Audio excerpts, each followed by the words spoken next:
Hey everyone. How's it going?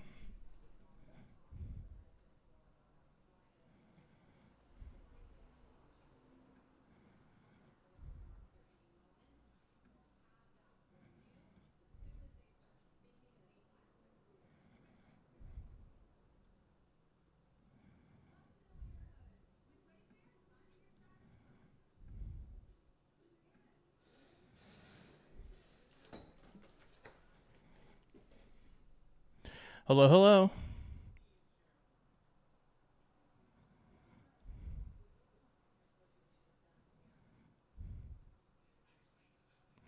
Hi.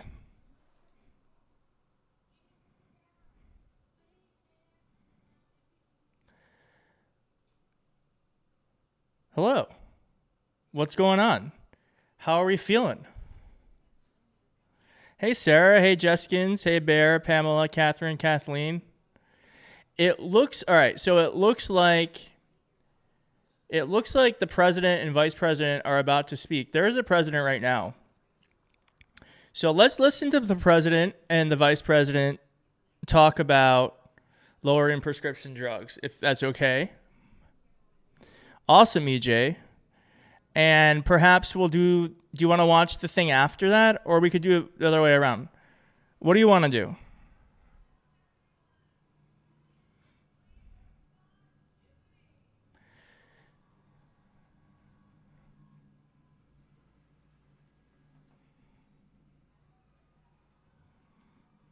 Hello.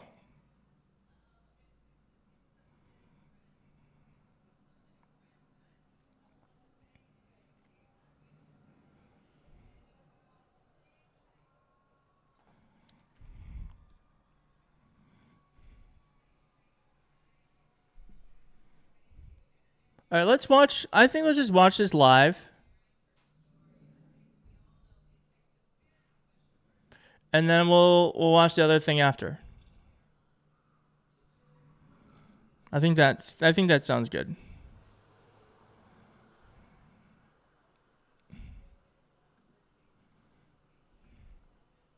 Thank you. Thank you.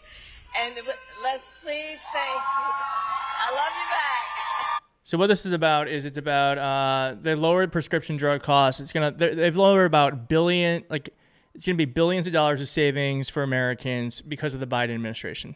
It takes a very special person who has dedicated over 40 years of their life to do the work that Judy has done as a nurse.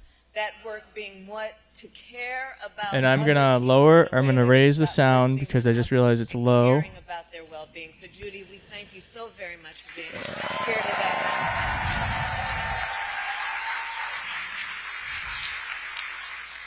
I want to recognize the incredible Governor Westmore.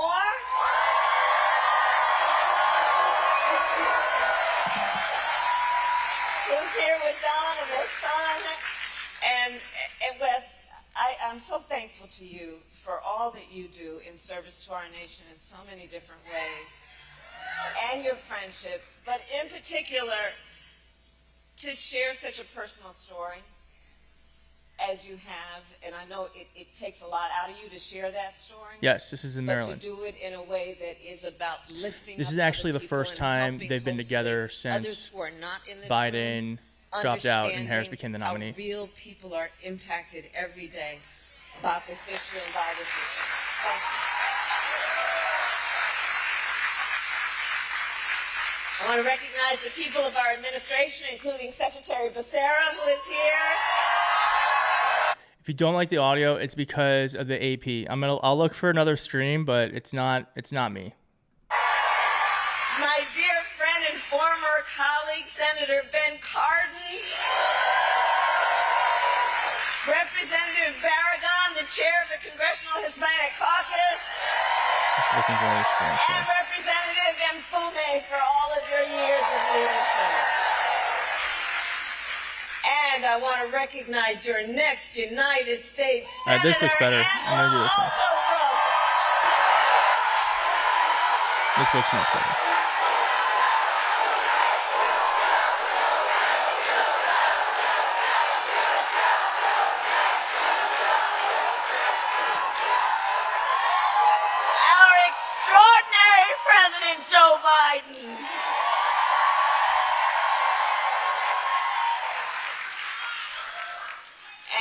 He's going to speak in a minute, but there's a lot of love in this room for our president.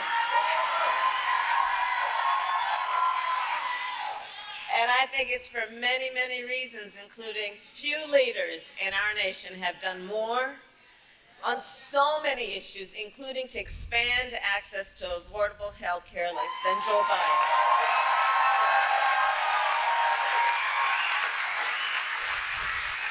And today we take the next step, thank you, Joe, forward in our fight. Thank you, Joe. Thank you, Joe. Thank you, Joe. Thank you, Joe. Thank you, Joe. Thank you, Joe. Thank you, Joe. So, we believe deeply every senior in our nation should be able to live with security, stability, and dignity. And so in the United States of America, no senior should have to choose between either filling their prescription or paying their rent. That's the subject of today. Because we know for far too long, far too many of our seniors have struggled to afford their medication. And as a result, seniors have been forced to spend their time trying to figure out how they are going to be able to fill a prescription like insulin, based on the doctor's prescription, which is about saving their life, or whether they'd have to ration their pills to be able to make it stretch through a month. And why, we all know, but let's ask, why are prescription drugs so expensive? I will tell you. Well, one big reason is for years, Big Pharma has often inflated the price of life-saving medications, often charging many times what it would cost to make just to increase their profits. And millions of Americans have suffered as a result. My entire career, I've worked to hold bad actors accountable and lower the cost of prescription drugs. As Attorney General of California, I took on pharmaceutical companies for deceptive marketing and illegally inflating the cost of drugs, and we won billions of dollars. As a United States Senator, I fought to pass laws that would make health care more affordable and accessible for all Americans. And as Vice President, together with Joe Biden, our President, we finally addressed the long-standing issue that for years was one of the biggest challenges on this subject, which was that Medicare was prohibited by law from negotiating lower drug prices. And those costs then got passed on to our seniors, but not anymore.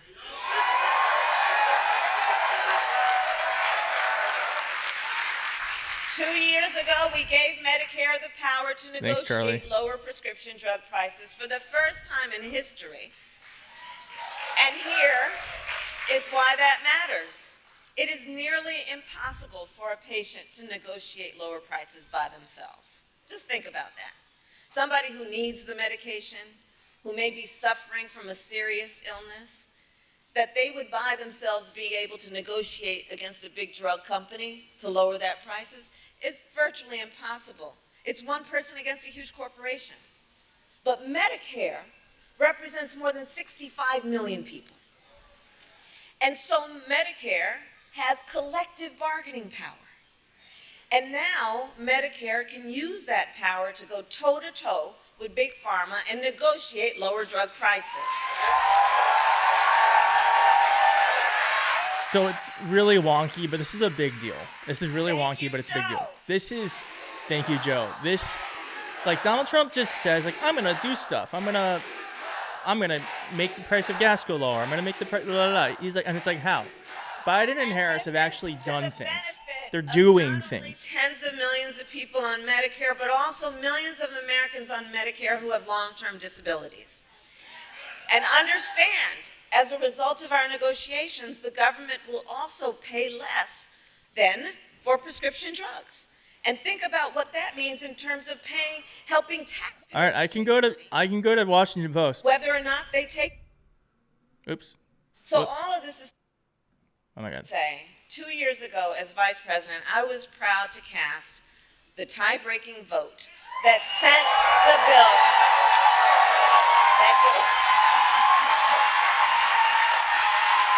that gave Medicare the power to negotiate and let it get to the president's desk. And I was proud when our president, Joe Biden, signed that bill into law.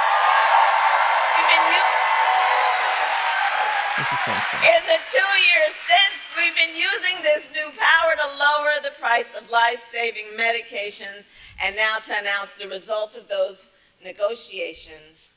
It is my eternal and great, great, great honor. Let's get some thank you Joes in the chat. Let's get some thank you Joes in the chat. Human being and American and leader, our President, Joe Biden.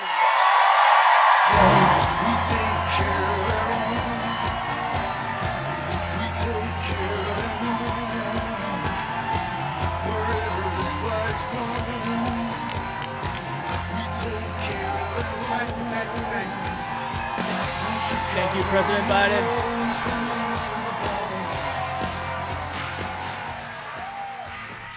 Thank you, Kamala. Well, I love you guys too. I've been waiting for this moment for a long, long time. First time I sponsored a bill to let Medicare negotiate the price of drugs was in 1973 as a freshman senator with a guy named Frank Church from the state of Idaho. Folks, I have an incredible partner. The progress we've made, she's going to make one hell of a president. That's right. That's right. And Judy, thank you for sharing your story. It's a really one for far too many Americans. People like my dad used to lay in bed at night when they lost his insurance as the company he worked for, staring at the ceiling, literally, and you've all experienced, you know people who have experienced this, wondering what in God's name happened if my wife gets breast cancer, or if I get sick, or my children get seriously ill. What happens? What in God's name, how can we pay for the drugs, prescription drugs? I'm serious, these are the discussions. You know it. Do we have enough insurance? Can we afford the medical bills? We'll have to sell the house and get a second mortgage. There are discussions that took place in my house and your house. Kamala and I both get it. You know it isn't just about health care. It's about your dignity. No, it's about your dignity. It's about peace of mind. It's about security. It's about taking care of your family. It's about giving folks just a little bit more breathing room. That's all. Look, I believe that health care should be a right, not a privilege in America. And Kamala and I are here today to make a major announcement in our effort to lower the extraordinary high prescription drug prices. Before I do, I want to thank Governor Westmore, members of Congress. I served in the Senate for 270 years. I know I only look 40, but I'm a little bit older. The longest time I was too damn young because I was only about 29 when I got elected. Now I'm too damn old. But I'll tell you one thing in between. One of the finest, most decent men I've ever worked with. And I think of integrity is Ben Cardin. Guys, I'll be right back. I'll be right back. I really mean it. I'm going to keep this running. I got a call. I measure the people I work with by their integrity. He does what he says and says what he does. Look, folks, also, Nanette Barragan, for the longest time, she tried to pretend with me she was Irish, named Barragan. She's a great friend, and she's one of the great leaders in this country for the Hispanic community. Congressman Fume, where are you? Stand up, man.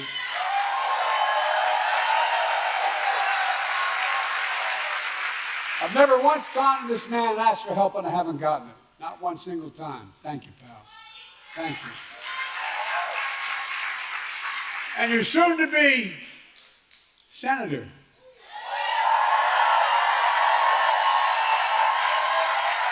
Where is she? The hell of a lot easier job than being the county executive. I was a county official. They expect you can solve every problem. You don't have the authority to do it. You don't have enough money. But I'm looking forward. I told her I campaigned for or against whichever helped the most.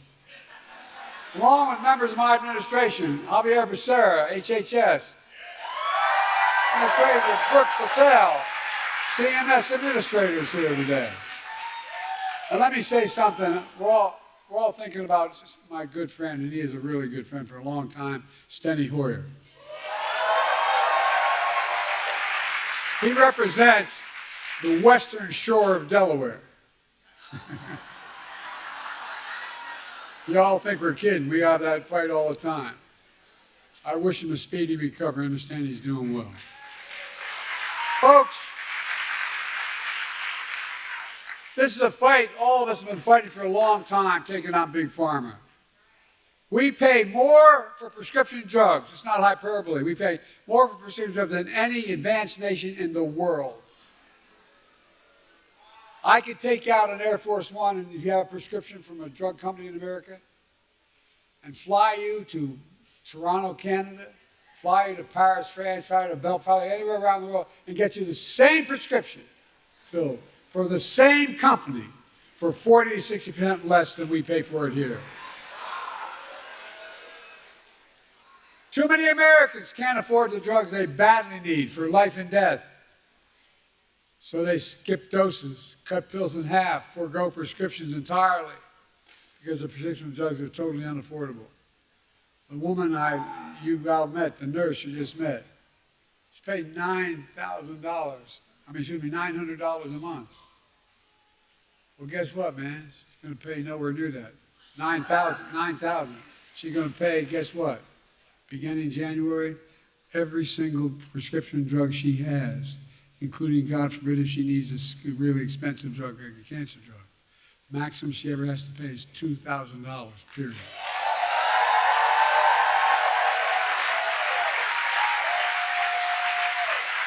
That's why from the time I was in the Senate, I worked tirelessly to give Medicare the power to negotiate lower drug prices, just like the Department of Veterans Affairs. In fact, I was reminded by staff today, one of the first major bills I worked on was in 1973. I co-sponsored legislation led by Senator Frank Church that let Medicare negotiate the cost of drugs. 1973, this fight's been going on. You know, the VA pays, as they should, 50% less than Medicare because VA can negotiate the prices. But for years, Big Pharma blocked Medicare from negotiating lower drug prices. The consequence, they're able to maintain the exorbitant price increases and the profits are uncalled for. Hi, look, what'd I miss? But this time, we finally beat Big Pharma.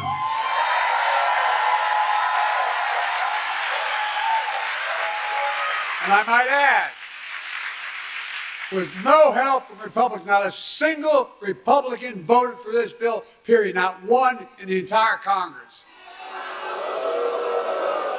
Now, the reason I say that is not to make a political point about them, if they have gotten their lesson, but guess what? They want to, the guy we're running against, what's his name? Donald Dump or Donald, whatever. They want to get rid of this, what we passed. They're fighting to get rid of what we've just passed. No, I'm serious. Not Donald No Dump. help from Republicans passing the Inflation Reduction Act thanks to the tie-breaking vote of Kamala made it possible. Folks, it really matters. For example, take the insulin needed to treat diabetes. The guy who invented that insulin 100 years ago didn't put a patent on it because he wanted it to be available for everybody. He didn't even patent it. Well, guess you know how much it cost those companies to make that insulin? $10, T-E-N. That's the God's truth. $10, number one. Number two, to package it and ship it, you might get it up to $13. But they were charging up to $400 a month for it. But now they can't charge more than $35 a month.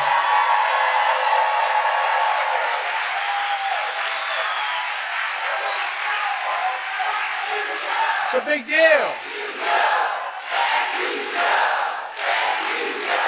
Oh,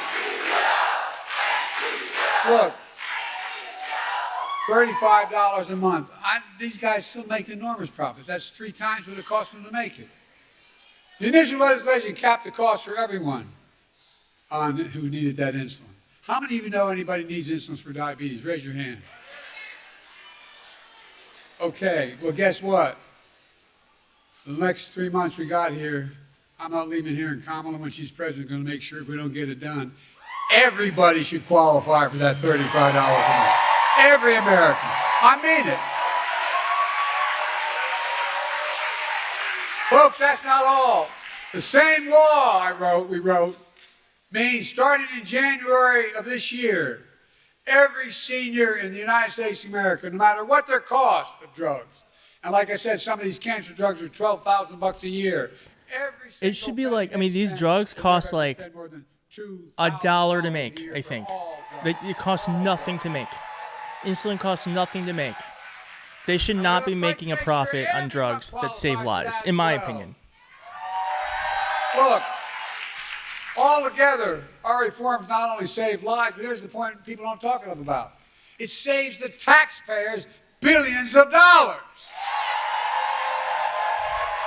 What we've done so far will save the taxpayers over the next 10 years $160 billion. Taxpayers lowering the debt. I mean it.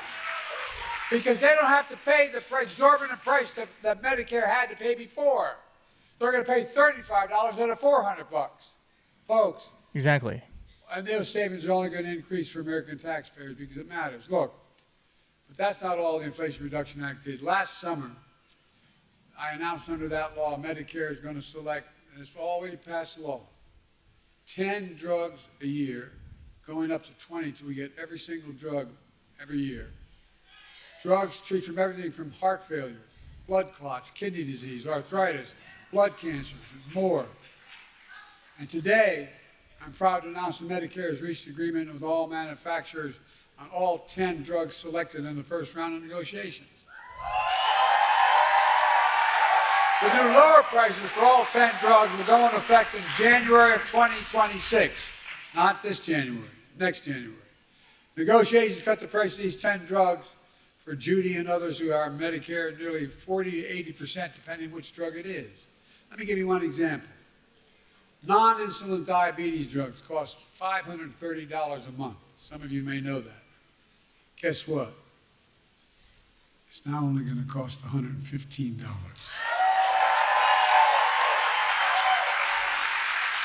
By the way, these new prices on 10 drugs will cumulatively mean $1.5 billion less out of pocket for patients to the drug companies. Lower copays for many of the 9 million seniors who take these drugs. That's not all.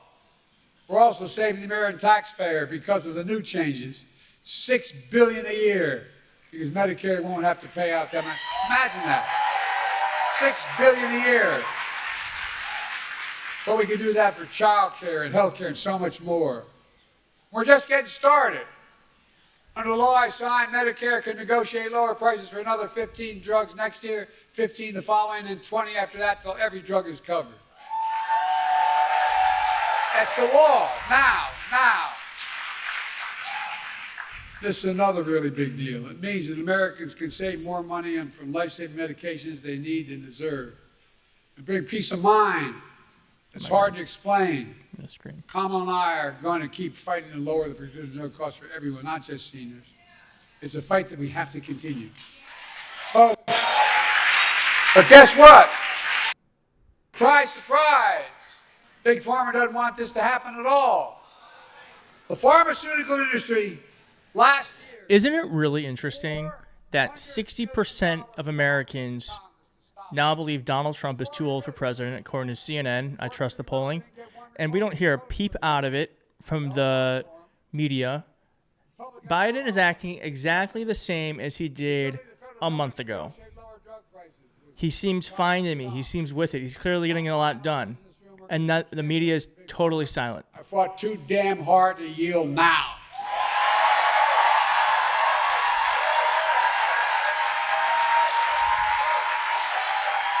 We're not backing down. And get this. You may have heard about the MAGA Republican Project 2025 plan. They want to repeal Medicare's power to negotiate drug prices. Let Big Pharma back to charge them whatever they want. Let me tell you what our Project 2025 is. Beat the hell out of them. I mean it. That's exactly right, Jim. That line he just said is going to be on media everywhere, just so you know. That'll go viral today. Drugs costs will be capped at $2,000, no matter how expensive they are. And some are expensive as $12 a year, $12,000 a month, I should say. Kamala Harris and Democrats in Congress will make sure that $2,000 cap covers everyone, not just seniors as well. Insulin costs just $35 for everyone, not just seniors. Our Project 25 will lower prescription drug costs for you, your families, instead of handing Big Pharma a big blank check. Now look, and in the process, this is what we don't talk enough about, I don't think. In the process, we're going to save the taxpayer. The budget's going to be reduced by hundreds of billions of dollars. You hear me? Hundreds of billions of dollars. Just the first year, the first thing we passed is $160 billion less that the government's going to have to pay out to farmers. But guess what? It can pay out for education, it can pay out for health care, it can pay out for so much more, or it can just simply reduce the deficit he has exploded. Folks, that's what I call a win. Folks, there's more. My predecessor and his MAGA friends in Congress tried to repeal the Affordable Care Act, which is different. Obamacare. They tried to repeal it over 50 times. We stopped them. Along the way, I made the Affordable Care Act even stronger, protecting a million more Americans with pre-existing conditions. And guess what? There's over 40 million. MAGA Republicans in Congress don't want to cut Medicare, and so they want to cut Medicare and Social Security. Why? They want to give another, here's what they're proposing, just so you know what the budget is. They're proposing another $5 trillion tax cut for the mega wealthy.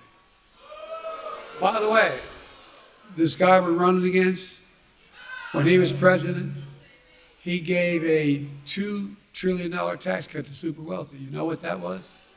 He generated the largest deficit any president has in American history. I love these Republicans talking about cutting spending. You know, we have 1,000 billionaires in America. You know what their average tax they pay is? 8.2%. Introduced a bill to say that you got to pay a minimum of 25%. You know what that would raise? $500 billion over the next 10 years. Imagine what we could do with that. Imagine the taxes we could cut for ordinary people. Well, look, Kamala and I have a better idea. We're going to protect Medicare and Social Security, make sure the wealthy pay their fair share.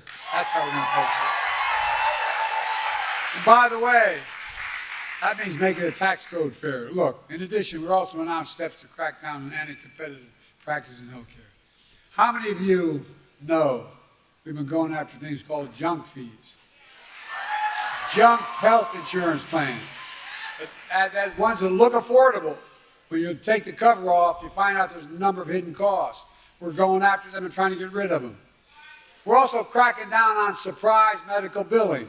For example, when a patient goes to the hospital for surgery, if it turns out his anesthesiologist is not in his network, you can get a surprise bill for another $1,000. Well, we're stopping that too. We're protecting a million healthcare providers.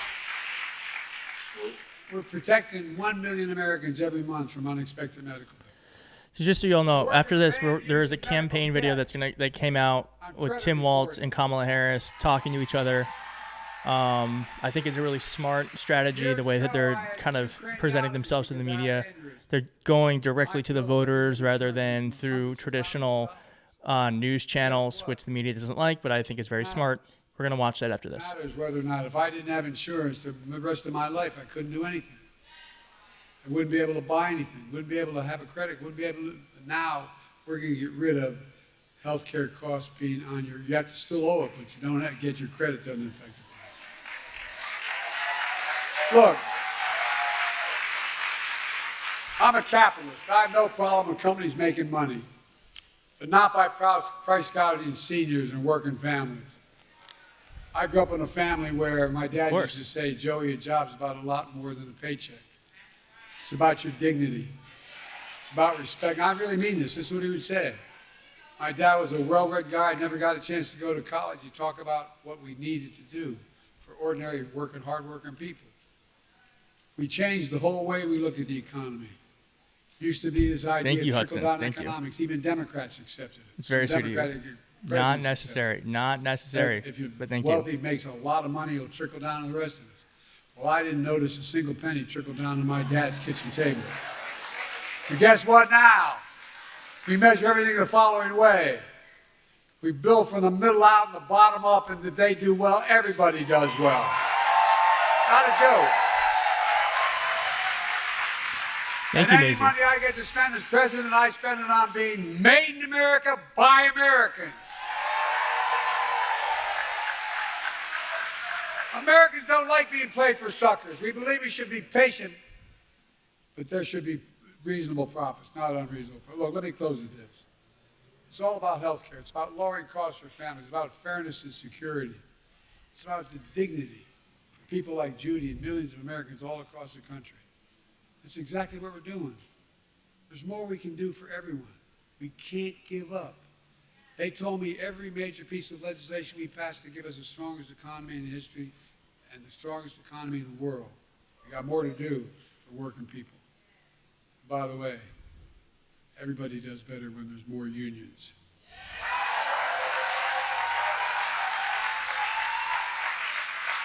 But we're finally getting it done.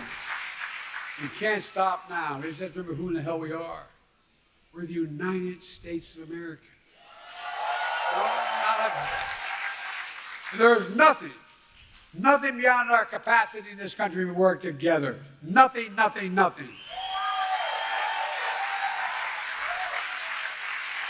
tell you what, I thank God that in the last 3 months I'm President of the United States, I was able to finally get done what I tried to get done when I was a young senator, 30 years old.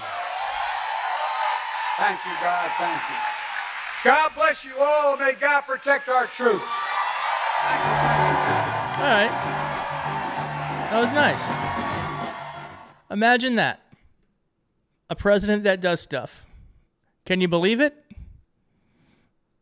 Democrats actually get things done. Republicans whine. Democrats lead. All right, this thing's 10 minutes long.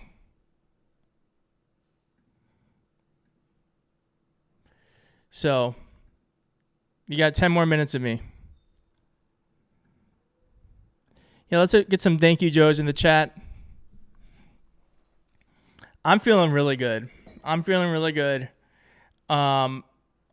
We're gonna have great media coverage from now until the DNC, and then it's all gonna be about the DNC.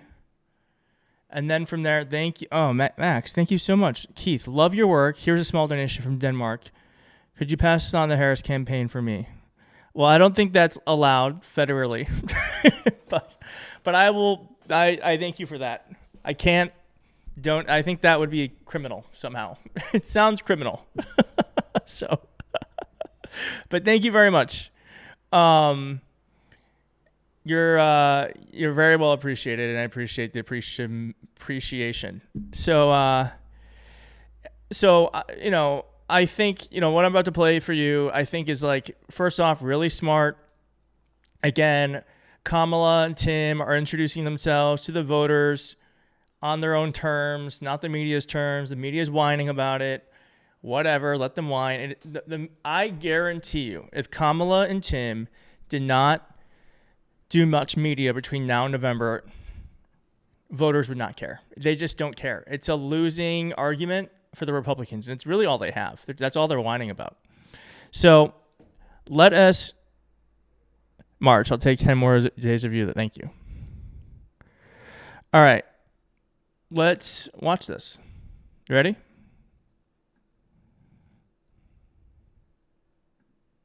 being, I talk about it being halftime in America. We're a touchdown down, and I kind of like the idea of being a little bit behind.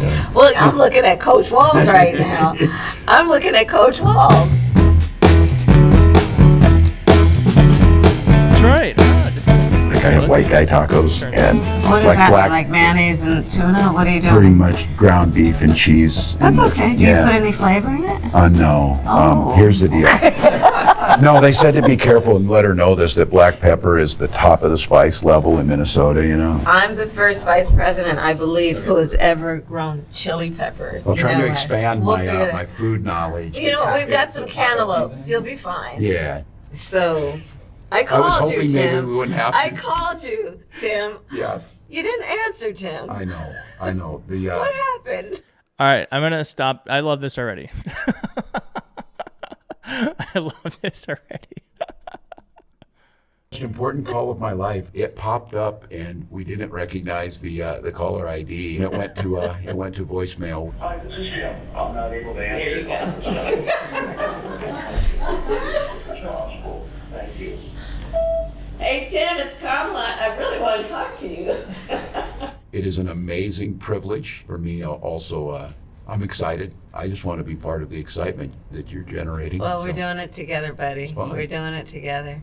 How have these last couple of days been for you? I can see where the energy comes. America is a hopeful country. Indeed. People are excited. In every one of those groups of thousands, sometimes over 10,000 people, you've seen exactly who we are as America. Yeah. People from rural areas, urban areas, of every stripe and size and background. This is who we are as America, and we're Yeah. all in it together. Yeah. And in this campaign, the only way we win is to keep the pedal to the metal for these next many, many days that we have. So, Tim, Yeah. what's your relationship to music? Yeah. For me, the transformational piece of music was Bruce Springsteen's The So River. smart. Okay. Which is So a journey, smart. you know all the tracks, Yeah. and I'm that guy. My first car, it's the summer 1980, been saving up. I buy a 1973 orange Chevy Camaro, got an 8-track player in it. Oh, wow. Previous owner left Bob Seger's Night Moves in there. I listened to it, and it's kind of the soundtrack of my life of Detroit's own Bob Seger. But what's really great about this is I have a 79 This is so International good. as my car. It's got an 8-track player in it. I have the very 8-track to this day. You're kidding No, me. and no, but how about you? I grew up, so all these albums here, I mean, Aretha, my mother had every Aretha album, and like our Christmas gift to my mother, her birthday gift was always like, what's the latest Aretha Franklin record? So it's on vinyl in your house as a all of it. Wow. All that and Stevie. And then Miles, and my dad loved jazz, and I so love it jazz. was Miles, it was Coltrane, one of my personal favorite musicians for when I was younger was Prince. Prince. And of course from your Oh, from my- your estate. Yeah. And he, in fact, I'll tell you, so my husband Doug and I'm more of a hip hop girl. Yep. He's more of Depeche Mode. Oh yeah, oh, about the same But, time. yeah, I'm sure you no, and no, you of like the same course, music. of course. So. But Prince, in the Venn diagram of things, Prince, he and I love the same, because I mean, talk about how Prince was with that guitar, man. I almost know by heart every one of those songs. I feel like a trip to Paisley Park is going to happen here if this It's happens. on my bucket list, I'll good, tell you good. that. Tell me about your dad and his I cannot wait to vote for these people. I cannot wait to vote for these people. This is such a smart video. We're already 3 minutes and 50 seconds in. Not about policy, just about them as people. They're humanizing them. And I think politics is all about dehumanizing someone so that you just see them as an enemy. And they're just trying to cut through that by showing that they are real people like you and me. They grew up. They save for a car. Their music. It's so smart. All right, let's see what his favorite. How his dad influenced him. on you. Yeah. Served our country. Also, I just can you imagine 18-year-old Kamala jamming out to Prince? Very funny to me. You have served for our country for so many years. Yeah. I was 19. My little brother, I think, was eight or nine when he passed. He was a chain smoker. You know, just addicted. They got a bit Korean War era, and that generation of men pretty stoic. After he died, my mom was a stay-at-home mom. She became our rock, and now she had to go out and get work because the medical bills broke her, and Social Security and Social Security survivor benefits. We're fine pulling ourselves up by our bootstraps. We had no boots. That's the boots. And it's survival, We paid literally. It is survival. We all paid it back. So programs that are just fundamental to keeping people from dropping into poverty, but to live with dignity. You keep talking about that. We got to help people get through a hard time. We can't have a country and policies that let people fall through the cracks. Yeah. I love what you have done with your life. You were coaching a high school football team that was winless. Yes. And you came in, and so they were clearly the underdogs. And what happened? Yeah, it's a team, and I had great coaches with me, and we were friends, and we buckled down. And look, I was a fairly big school, but nobody wanted to play because they hadn't won. And this group of coaches said, first and foremost, we gotta build the team. We gotta go out and find people. So we invited them in, and I'll be honest, the first year we did not score a touchdown until the last game of the year. We got shut out in every game. My high score until the final game was my defensive tackle because we got a safety in one game. 2 years later, those kids won a state championship. That school has won several more since then. After we left, you build culture, you build winning. Right. People want to be a part of it, and that's the excitement. That's the excitement of what it can be. That's how I feel about our campaign. Yeah. Our campaign is the underdog campaign. Oh yeah. And with our joy, we also have to understand that we're still up against some forces Yes. that are trying to divide our country. It pains me the kind of division and the stoking of divisions that has taken place, Yes. right? And when we can remind people and create a space for everyone to come where they see each other That's and the say, magic. hey, They're we're all getting- in this together. It almost feels like everybody's coming out of their house after a blizzard and, a Minnesota reference, and you shovel out, and then you start talking to your neighbors. Yeah. How was it the last couple days or whatever it might be? They're re-energizing, and they're looking for their neighbors. We keep saying, That's keep talking right. about the promise of America, and we say, take care of your neighbor. In the face of a stranger, when you're looking in the face of a stranger, you should see a neighbor, right? Yeah. I'm about crying on this when you talk about, look, a girl from Oakland, California, and a guy from out in Nebraska Right. on there. And the number of people I watch just kind of nod and break into a smile, this exploiting the differences, it can't last. I talk about it being halftime in America. We're a touchdown down because a lot of folks, it's easier to tear things down. It's easier to divide than it is to build. But once you start that momentum, once we come out and where we're at right now, people want to be part of something that's winning. They want to be part of something that's good, and they want to be part of something that everybody can be a part of. And I kind of like the idea of being a little bit behind. Well, I'm looking at Coach Walz right now. I'm looking at Coach Walz. Oh, that picture. Did you always know you wanted to be? Oh, that picture attorney? is going to be an emoji. Where'd it go? Where'd that picture go? Something that everybody can be a part of. And I kind of like the idea of being a little bit behind. Well, I'm looking at Coach Walz right now.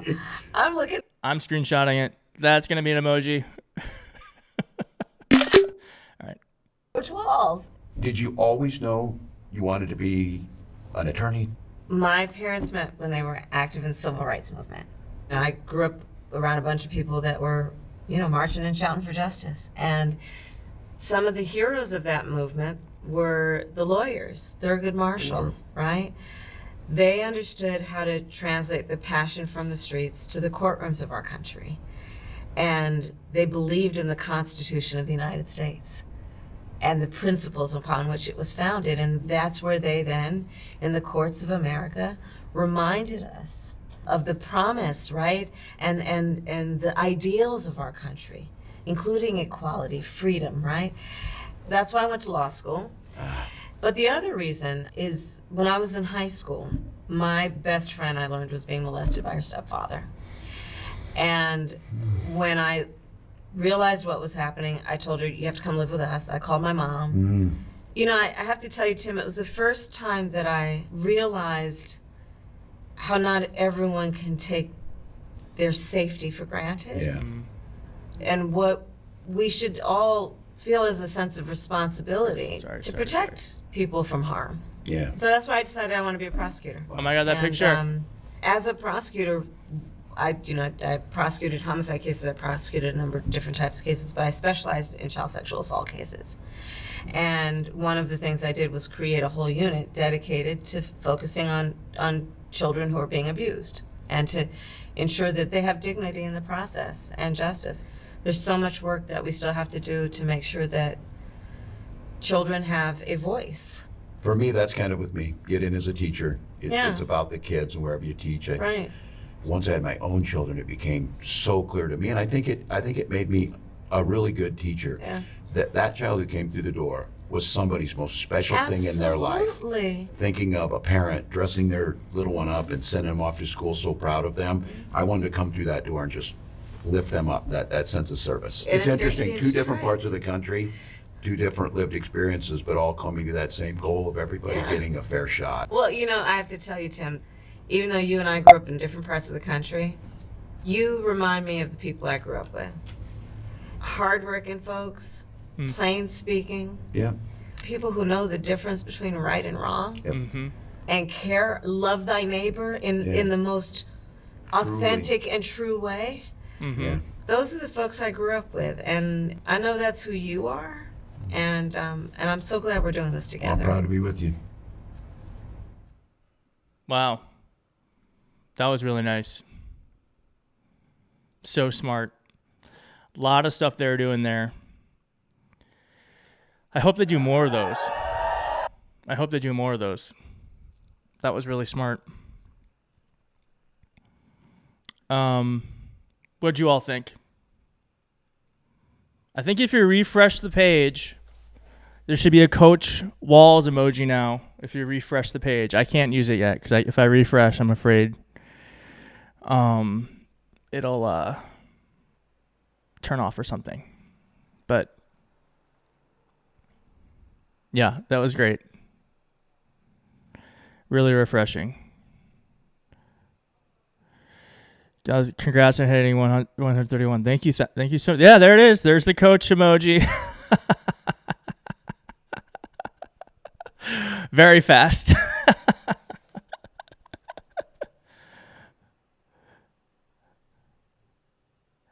All right, so let's watch this. Sorry, I forgot who actually said it in the chat, but let's watch it real fast.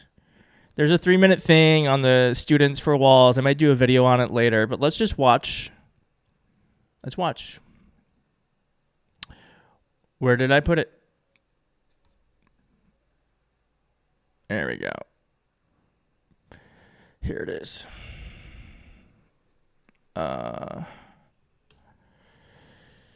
Okay, here we go. Nice. Let's try it like this. Nice.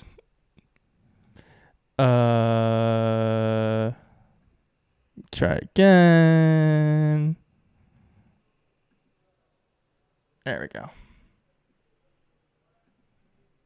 Now this is Fox, so Tim Walz has it's made local, is but- now under the microscope now that he's a vice presidential candidate. Fox 9's Corin Hoggard heard from several people today, including business owners critical of the governor's COVID Thanks for being lockdown here. decisions and students who thought he was great. Well, Corin's live at the Capitol now, and we're finding out Walz has plenty of political detractors, but he also has plenty of allies willing to defend him. Corin, what'd you find out today?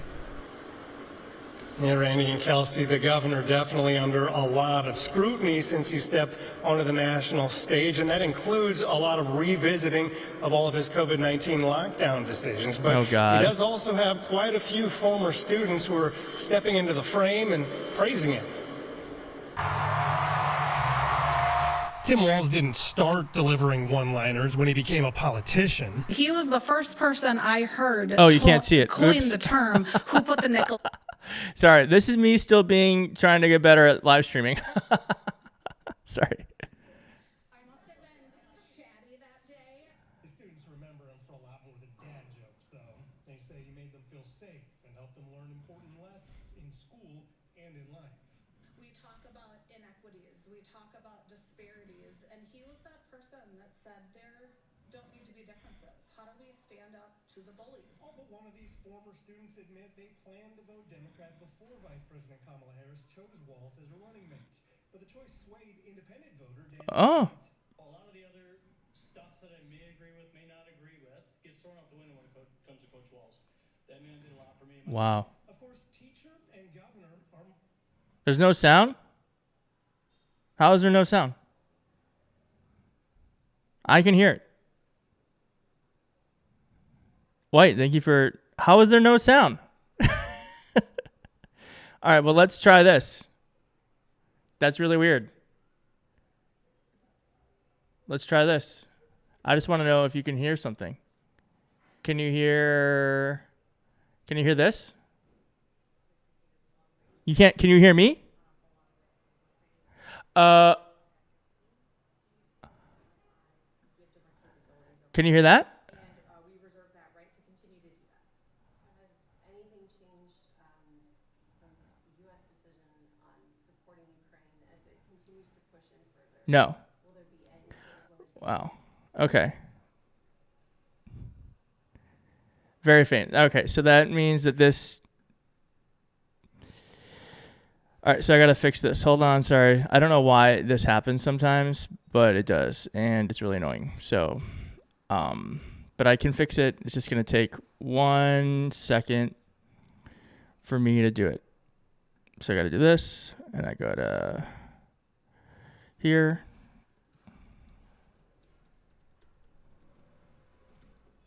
And then I do this.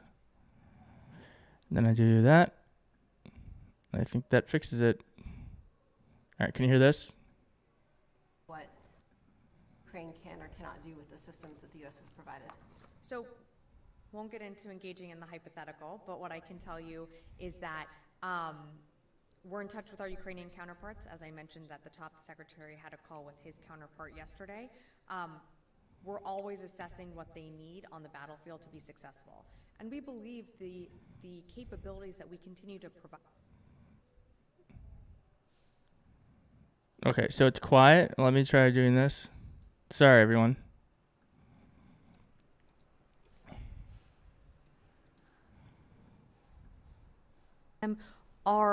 You're seeing those successes come to fruition as they continue to fight along the east and sort of the northern southern part in that eastern area in Ukraine. So we're committed to providing more presidential drawdown packages. I think the most recent one was so as of that's last fixed. week. Okay, so I don't know why I did that, but that's really annoying. Okay, let's watch this over again. Different jobs. And Governor Tim Walz didn't start delivering one-liners when he became a politician. He was the first person I heard coin the term, "who put the nickel in you?" I must have been chatty that day. His students remember him for a lot more than dad jokes, though. They say he made them feel safe and helped them learn important lessons in school and in life. We talk about inequities, we talk about disparities, and he was that person that said there don't need to be differences. How do we stand up to the bullies? All but one of these former students admit they planned to vote Democrat before Vice President Kamala Harris chose Walz as a running mate. But the choice swayed independent voter Dan Clement. A lot of the other stuff that I may agree with, may not agree with, gets thrown out the window when it comes to Coach Walz. That man did a lot for me in my life. Of course, teacher and governor are much different jobs, and Governor Walz angered a lot of Minnesota business owners by ordering closures during COVID. Bar owners especially still question his decisions that protected businesses deemed essential while theirs went under. When I faced these tyrannical leaders, if you will, there were no rights. I was stripped of all due process. I was even stripped of my defense in a court of law, an American court of law. Lisa Hansen actually had her day in court, and a judge punished her more harshly than... Dark, thank you. Y'all do not have to tip me. You don't have to tip me, but thank you very much. That's very sweet of you. Thank you. Had asked. She also lost her appeal. Social media claims in the last 24 hours show video of the National Guard in Minneapolis, and posters are claiming they were ordered there by Walz to ensure residents adhered to COVID-19 lockdown orders. That is not true. The videos are from late May 2020 when there were riots after George Floyd's murder. In 2022, Walz defended his decisions but acknowledged to Fox 9 that closing non-essential businesses... Wait, everyone, Kathleen just became a member. Kathleen, boo, boo, boo, boo, boo. Thank you so much for joining, Kathleen. Thank you. Welcome to the community. Appreciate that. Keeping kids away from schools were imperfect solutions to near impossible problems. There was going to be no good outcome, if you will, of COVID other than protect as many lives as you could. And his former students say Walz hasn't changed a bit. His instinct to protect people shined through at Mankato West and throughout his political career. It's fantastic to see. He hasn't let it go to his head. And just one more thing, go Scarlets! Those Mankato West alumni will be campaigning. All right, that's cool. I think I'm going to actually do a video on the press conference from the kids. That's really interesting. So thank you to whoever brought that up. That was very cool. So I have all of these goodies. Yes, I do love all the people in the live stream. It's a great community of folks we have here. We are very lucky. Thank you all for joining on a Thursday afternoon. I've got these goodies that I have to work through. So I'm taking live streaming more seriously. So I bought this, it's what is it called? God, I don't even know what it's called. That's how new I am to live streaming. It's audio interface, audio and video interface. So I might possibly get better. Libby, thank you for joining. Thank you for becoming a member. That's so awesome. Thank you for joining us. Now you get emojis and I'll be able to see when you comment. It's much more easier for me to see. So thank you for joining. And I think when there gets to be more of us, I think I'll start doing like community live streams and that sort of thing. So it's very cool that you're joining. Anyway, so I bought this stuff and to take streaming more seriously, I think my audio will be better. I'll be able to better manage the stream. So I don't know. It was kind of expensive, but so that is how I'm going to be spending part of my afternoon. And then I also have to go shopping. I'm going to I don't know if you guys saw, but the Wired listed me as one of the influencers shaping the 2024 election. I've embraced the term influencer. I used to reject it because it's not my job. I actually have a job, you guys. Like I don't talk about my job, and I will tell you about my job when after November wraps. It's very interesting. It's very important. I think it's very critical, but I also don't want what I do to. I think it's better that people don't know what I'm doing because I don't want what I do to get impacted. So it's good to have it separate. But I will tell you this, that I do have a real job. Like I do this stuff for fun, but I have like a real job that has real implications that, that the president, that was first enacted by the president and, is now hopefully helping Kamala get over the finish line. So, but I am also an influencer, I guess.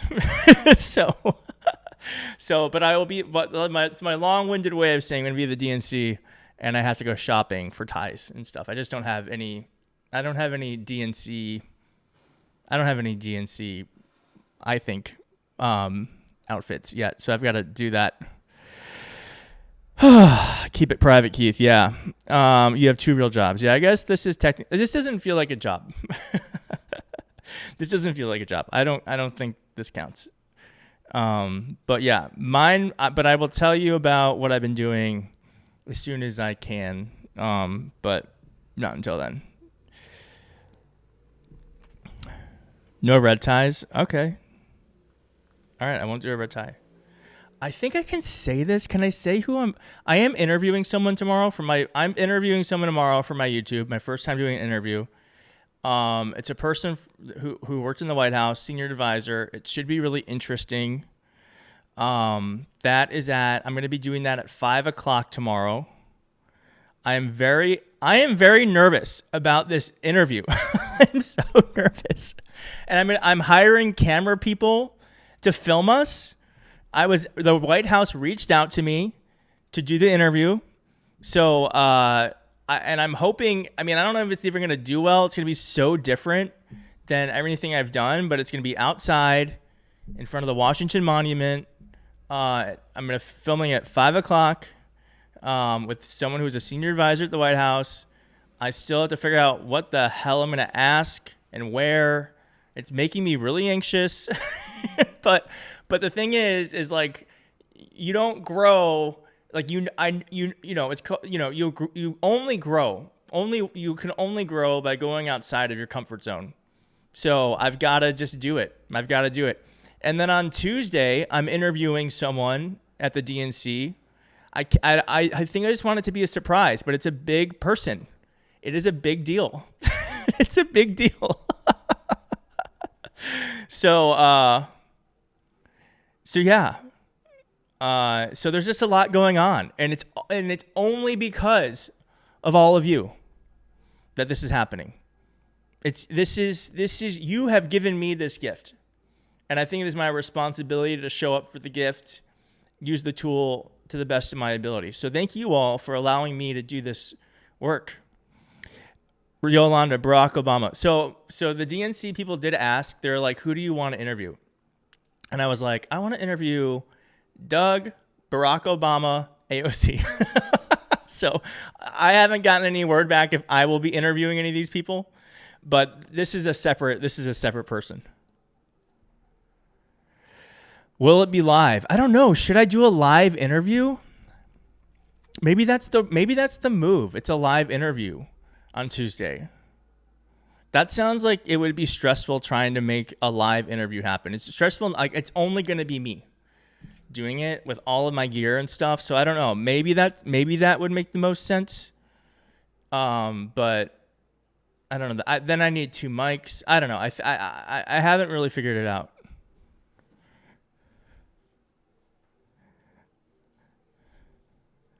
I will say there is someone. I will say that people have mentioned someone in the chat, and it may or may not be that person. I cannot confirm or deny if someone in the chat has mentioned the name. So stay tuned for that on Tuesday. And I will be interviewing someone from the White House tomorrow. So I cannot confirm or deny who I'm interviewing on Tuesday. I don't know. I don't know who it is.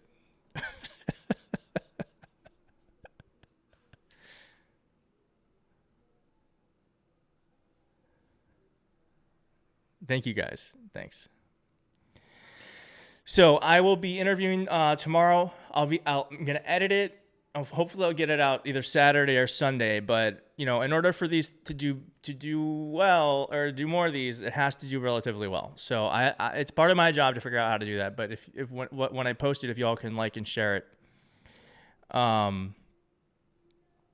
it would be really helpful. Does anyone know how to tell Jayash? Sorry if I'm pronouncing your name incorrectly. How to become a member? Because I don't actually know the flow.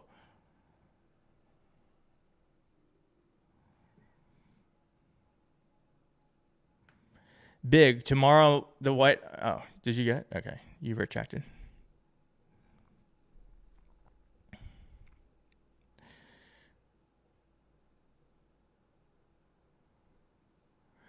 Tomorrow I'm interviewing a senior advisor from the White House. Oh, I pronounced it correctly. Wow.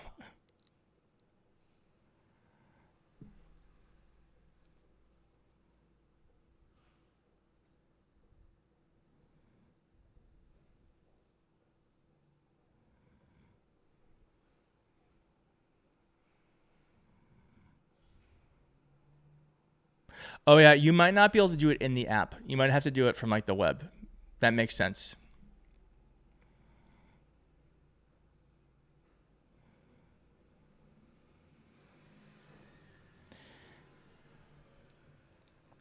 Thank you, Mo. Yeah, because YouTube doesn't want to give away the cash, which is good. Thank you, everyone. I am very anxious, but your support has given me a little bit. You have relieved my anxiety a little bit. So thank you. And I'm just going to tell you all, because you all the real ones, like there's 130,000, but you're the real ones who are here with me at 3 p.m. on a Thursday, August 15th, 3 p.m. Eastern. Is that, you know, I'm just trying to not get in my head about it, about the YouTube stuff, because, you know, I'm just trying to not feel like if a video doesn't like get 100,000, like get 500,000 views, that like it's a failure. Yeah, I have to just remember that this is like not about the views. It's about getting the message out. And if sometimes the message, you know, is helpful for a lot of people, great. But if it's helpful for 80,000, great. If it's helpful for 20,000, great. And then that's also so much. It's so much. Like 2 months ago, I was happy if a video got 2,000 views. So it's just so weird that that dynamic has changed. But I'm trying not to get in my head about it, because it has been like a very overwhelming experience to grow so fast. And I'm just trying to it's hard to not start to double guess everything you're doing. You know, you're like, well, what caused that to go up and not the other thing to go up, or what caused that to get, you know, do you know what I mean? It's really hard to just like stay present. All right. See you, Truth Seeker.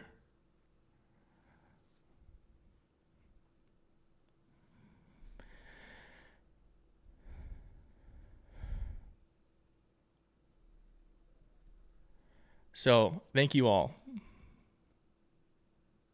Thank you, Sherry. Just stay focused on the intent. Don't worry about the numbers. Yes, that is the goal. That is the goal.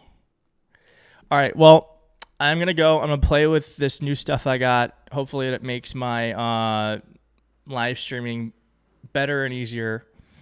Oh, Amanda just became a member. Amanda, thank you so much for joining.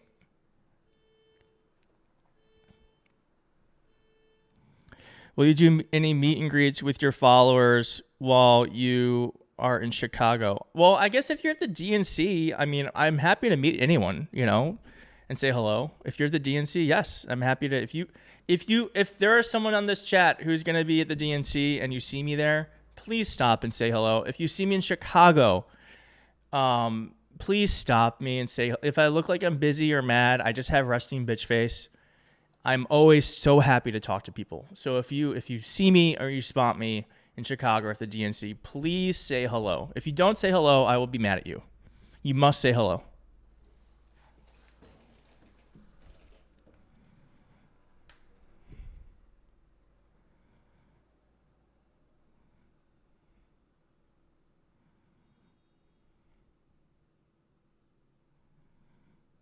What time will I be on? Well, I think tomorrow I'm going to be on. Kamala's doing a policy speech, so we'll watch that. And I'm going to do some sort of video today. That's all I got. Have a great day, everyone. I'm going to head out, but I really do appreciate y'all being here. That was a great video. Maybe I'll do something on that. Maybe I'll do something on the video. I don't know. On the video they released, it's pretty smart. But that's all I got. And I will talk to you tomorrow. I'm going to go buy some ties and play with this new live streaming stuff. So, bye.